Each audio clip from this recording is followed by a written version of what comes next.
suuqa SU konton iyo toddoba waa diyaarad supersonic ee nooca jeedka waa diyaarad ka mid ah jiilka shanaad. Haddaba suuqa SU konton iyo toddoba maxaa u gooni ah? Waa diyaarad uu Ruushka u soo saaray ama uu calmaday. dhageystayaasheena iyo daawadayaasheena sharafta mudan, halkani waa Gacar Media TV. barnaamijka wixii cusub ee Gacar Media TV kusoo dhawaada. barnaamijka wixii cusub ee Gacar Media TV waxaan idinkugu soo gudbinaa mar walba arrimaha siyaasadda, tiknoolajiyadda, difaaca bulshada, dhaqaalaha, sportiska, caafimaadka iyo wixii la mid ah. Haddaba dhageystayaasheena iyo daawadayaasheena sharafta mudan, intaanan u gudagalin warbixintaas oo dhammaystiran, fadlan marka hore muuqaalka like saara si uu dad badan u gaaro.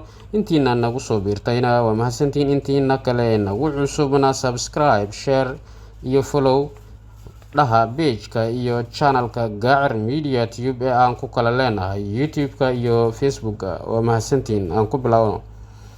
Ruushka gaadiidka dagaal ee casriga ee isticmaalkooda u bilaabay isla markaasina qalbiga dad badan soo jiitay waxaa ka mid ah suuqa SU konton iyo toddoba. suuqa SU konton iyo toddoba waxay ka mid tahay diyaaradaha dagaalka jeedka loo yaqaano ee jiilka shanaad. waxaa la sheegaa in ay tahay diyaarad dagaal oo ku soconaysa xawaaro sare oo supersonic ah, in ka badan xawaaraha jabaqda. diyaaradan dagaal waxay leedahay oo lagu qalabeeyay barnaamijka computerka artificial intelligence-ga ama ee garaadka leh.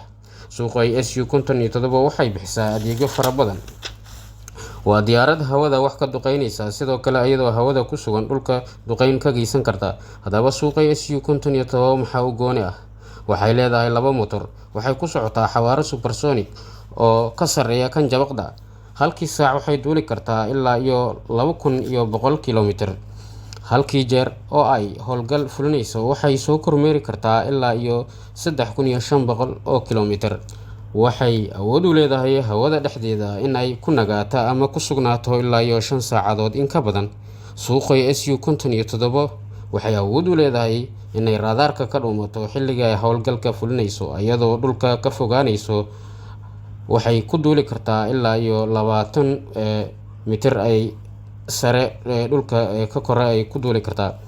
hawada dhexdeeda dagaalka ah iyo hawada ilaa iyo dhulka in ay karti u leedahay oo si heer sare ah howlgal walba loogu adeegsan karo ayay tilmaamaysaa xogta ciidamada Ruushka laga helay. gantaalada ay adeegsato suuqa SU konton iyo toddoba waxaa ka mid ah 2 fogaan gaaban ah iyo 2 fogaan dhexe iyo sidoo kale 4 gantaal oo supersonic ah. haddaba dhageystayaasheena iyo daawadayaasheena sharafta mudan, intaa waxaa inooga eg barnaamijka wixii cusub ee wararka ee Gacar Media TV. barnaamijka kan xiga intaan ku kulmi doono nabadiino.